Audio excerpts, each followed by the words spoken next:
I was a pretty antisocial kid due to the fact that I had moved around a lot. First when I was 12, in the middle of my 7th grade year, from New York to Florida. Then when I was 16, from Florida back to New York, directly after 11th grade, and then back to Florida after my graduation, but to a different town. Okay, sure, it's not a lot, but it caused me to not really feel like I could make many friends or have a solid view of what my future was going to look like. To top it all off, my parents weren't the healthiest of people when I was a teenager. So here I am, female, just turned 18 a couple weeks back. The move to this shitty small town really upset me. I wanted to stay in New York to attend college with my friends and eventually move on to the city where I could join some performing arts school. Never happened. Anyway, to pass the time, I did things like play Gaia online, Neopets, draw, and do online research about the occult during the last few weeks of summer. I also looked for part-time work, but got a little discouraged after no one was calling. The part of Florida I lived in was a very small town called Inverness, and little to no one was hiring at the time. I used the internet and video games as my outlets when my mother was being emotionally abusive. Playing games, online role-playing, and surfing the web just helped me lose myself, and to be honest, made me feel better. Not to mention I made friends there. Real friends that I could connect with, even if I chose to move anywhere. My sister, younger brother, and I took turns using my dad's Macintosh computer during the day while they were at work. We would run in shifts. Basically, we were all nerds with no lives, who lived for tech stuff, like computers, GameCubes, Nintendo DS's, and stuff like that. Sure, we liked going outside too, but for anyone who knows how humid Florida gets in the summer, yeah, you'd want to occupy your time some other way. After falling into a depression about the move, I would sleep all day until it was my turn to use the computer. I would basically get on the computer at 9 o'clock at night when everyone was going to sleep, and go to bed around 6 a.m. when the sun would come up. Yeah, I know, what a loser. Anyway, I was really into Gaia online. I mean, really into it. I was the shit. Customizing my little avatar to look like me, and designing my little profile page and everything. Now on this website, there is a little option for your avatar to walk around and talk to others. It was kinda cool, actually. You got to see what they looked like and their display name. Chat bubbles would also appear over your head when you wanted to type stuff to the other users. Fast forward, I met a friend who is a fellow witch, and I had dubbed myself a pagan a few years back when I was 16. I had never just come out to anyone before. She encouraged me to come out of the broom closet, so to speak, to my parents. I was very nervous. For those of you who don't know what I mean when I say pagan, I mean that I study witchcraft and believe in the occult, stuff like that. Now each of us is different, and we all don't study the same things, so this story is only about me and how I was practicing. Paganism has so many different umbrella terms these days, but basically we worship nature and the energies that are incorporated into everyone and everything around us. This is what I tell people when they ask me why I have a pentacle tattooed on the back of my neck, if the conversation ever comes to it. In tears one day, I came out to my dad's fiancée. She wasn't mad, but I, not knowing how to talk about my feelings, just cried. I really couldn't help it. She told me to just keep it to myself from now on, so my father wouldn't find out. Fair enough. He was raised as a Catholic, and probably wouldn't even understand, since he was pretty old school. Here's where things start getting a bit weird. So I'm here on the computer just browsing the internet, looking up random shit, like spooky YouTube ghost sighting, and how can you tell if you're a psychic, to pass the time. I loved those kind of topics ever since I was little. Blame my mother for making us use a Ouija board when I turned 9. To be quite honest, I was actually very lame at practicing, never actually having done a single spell or ritual. No incantations, no candles, no nothing. I wanted to make sure I had my research done, and that I had a broad understanding about how to handle things. As many of us know, you need to keep your emotions right and your head clear if you want anything to work.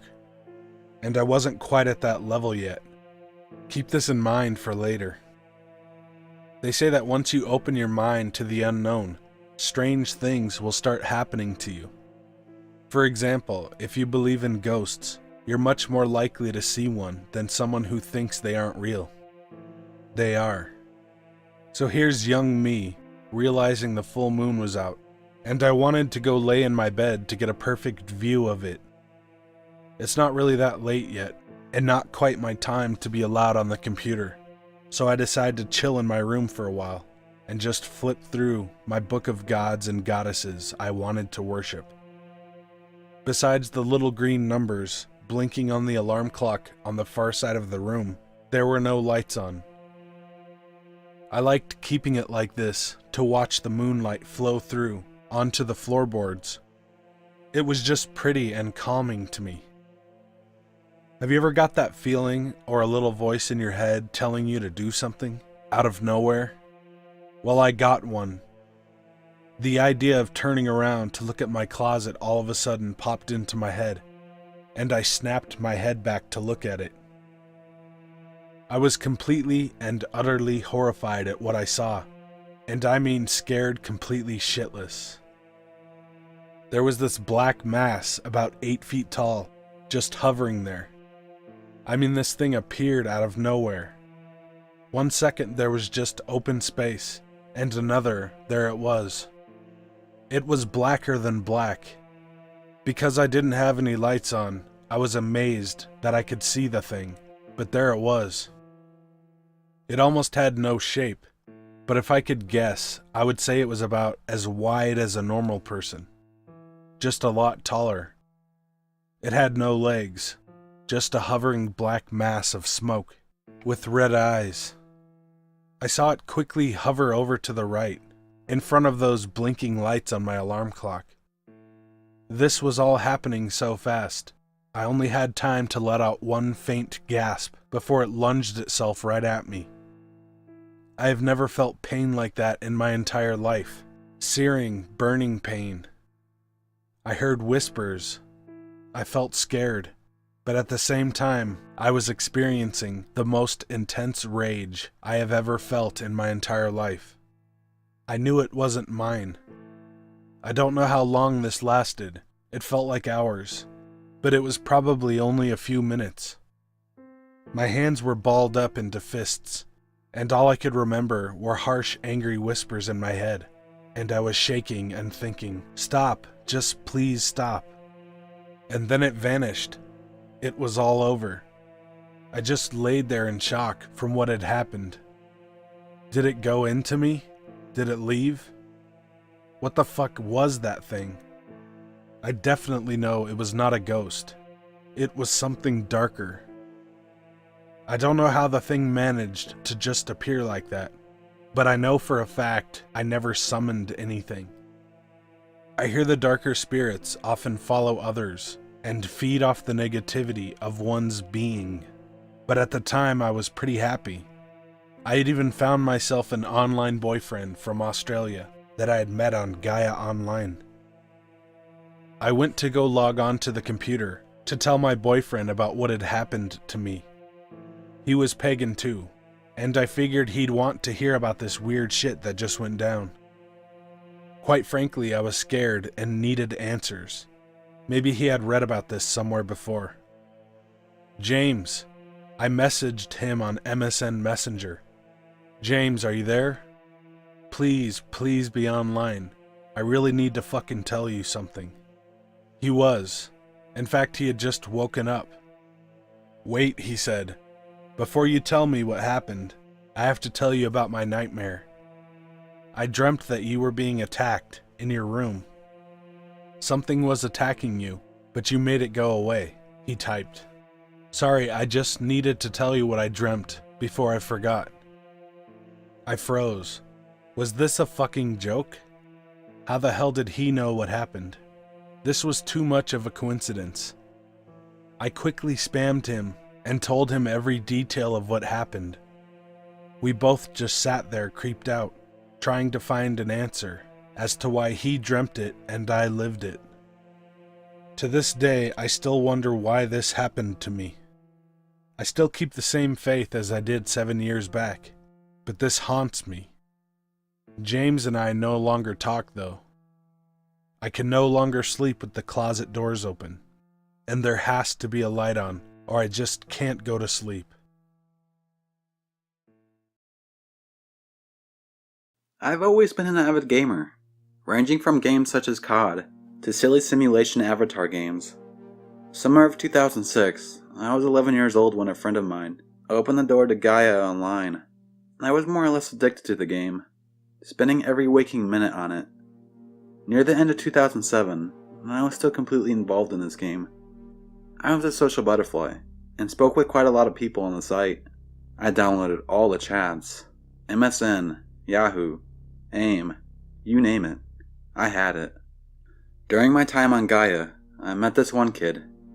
I don't remember the username he used, nor his name, so I'll call him Shane. Now, Shane was a nice kid at first. We would only talk on a friend level and private messages on the site. As time went on, I shared my MSN and eventually my phone number. I never really thought that I'd regret giving my phone number to this kid. Shane and I texted daily, normal conversations about the game, the weather, and anything goofy we could think of. One day, Shane sent me a spew of sexual comments about how he wanted me, what he wanted to do, and so on. I was disturbed, because he has never spoken to me like this before, so I decided to ignore him. He'll eventually go away, right? Wrong. One early Saturday morning, I crawled out of my bed, showered, and was preparing myself to sit down and play the game non-stop when I received a picture message. I opened the text, and it was a picture of a shotgun. I freaked out immediately, texted Shane back asking why he'd sent me the picture. This is where things escalate. Shane replies telling me that if I don't give him what he wants, he was going to shoot his brains out. I replied with a yeah right. I didn't believe him. No one is that crazy. He then proceeded to send me a picture with a shotgun barrel in his mouth, and demanding I send him a picture of me topless. Being young and naive, I ran into my bedroom with my phone. I started crying, knowing that this was wrong, but because I didn't want this guilt to eat at me, if he did pull the trigger, I sent him the picture he wanted. I went back to my room and just laid there horrified about what I had just done. What if my parents found out? They'd kick my ass. But how could I let this kid commit suicide? When my mom woke up for the day, I asked her about changing my number, claiming I'd been receiving a lot of telemarketer phone calls and it was eating away at my minutes. She agreed. I never heard from Shane again, and this is my first time ever telling this story. I locked it away. My own boyfriend of years, I have never told. I know I should have handled this situation better, but I was young, naive, and unsure of the world at the time. All I knew was some kid was going to possibly blow his brains out over a set of tits. I never heard from Shane again. Because of Shane, I never shared my information out of fear of someone else pulling the same shit. Shane, if you're still out there, I hope you're still alive, but not a douchebag weirdo. But please, let's not meet again. I started hearing about a game called The White Forest online. It sounded far too generic for my ADD to handle, so I ignored it at first. It only caught my attention when I found it somewhere I didn't expect, on one of the paranormal forums I frequent on the dark net. I began digging in. I started reading reviews. I made it about 2 miles, saw a sofa, shat bricks, and quit. It's odd. You wouldn't think it's that scary, but it really fucks with you. Now, I love horror games, so this had me intrigued. The more I read, the clearer the game world became. The idea was actually very simple. You are some sort of officer who gets a missing person call, and you need to go find him. You start off at your base, and there's only really one direction to go: into the forest. Essentially, walk straight ahead, except it got much wider as you did so. The deeper you went, the more bizarre stuff you'd see. The most interesting part about all of this was that no one had managed to get more than 4 or 5 miles. Maybe it was the atmosphere, who knows? At that point, they'd give in. So obviously, I downloaded the game. I noticed 2 things at this stage. The first was that I was able to download it so easily and for free, given that it looks like something you'd have to pay for. If it's indie, they're awfully generous. The second thing was, this game required a 2nd generation Oculus Rift with the microphone. And if you don't know what that is, it's a primitive VR machine from about a decade ago. I found mine, dusty but sturdy, under the bed and stuck it on. The game has no menu and starts you off in the base. Well, it's basically a room with a door. After some fiddling, I had the controls figured out, and soon enough, I got my missing person call. A Mike Rowe is suspected to be a few miles northeast of HQ. Good luck. I opened the door, and the solitude immediately struck me. I headed off northeast. The crunching of the snow was the loudest thing around me. Eventually, I realized how long a mile really is, but I didn't feel bored, more like sucked in. As the forest got closer, I felt drawn in more and more. Eventually, I was actually in the forest itself, and it had become much darker. Looking around, I saw nothing out of the ordinary. No people, no animals, just trees and more trees.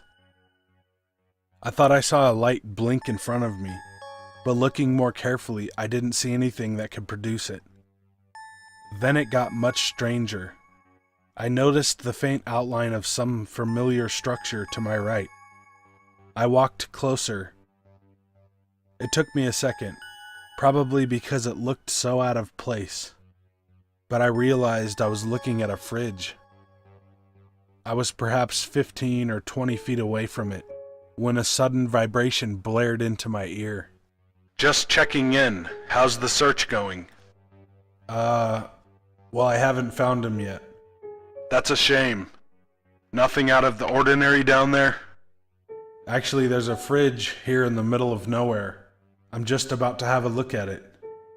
Really? Wait, are you sure you want to do that? Yeah, why not? Look, we've been through this already. You don't want to risk it under any circumstances. Hold on a second. Risk what? I don't remember. Tell me when you have something. He hung up. I tried ringing back, but it wouldn't go through. For a moment, I felt genuinely anxious. I pointed my flashlight at the fridge. I figured it was just a game. This was the scary part. This is what I wanted, right? Something was really bugging me, though. I felt like the goddamn fridge was beckoning me to come over. It's what it wanted me to do. I began to feel woozy. Don't want to risk it. Why? I stopped. That wasn't me. I spun around and saw a horrible creature stand up. Its eyes were strenuously wide and fixed on me. The air hung completely silent for a moment. It suddenly darted at me. I turned around and ran for my life. In that moment, there was nothing I wanted more than to get away from here. I heard its legs crack against itself, as if it was one of God's fuck-ups. Before I knew it, I thumped into the fridge. Something grabbed my arm in real life. I tore the Oculus off, and there was nothing in the room with me. I don't want to go anywhere near that game again.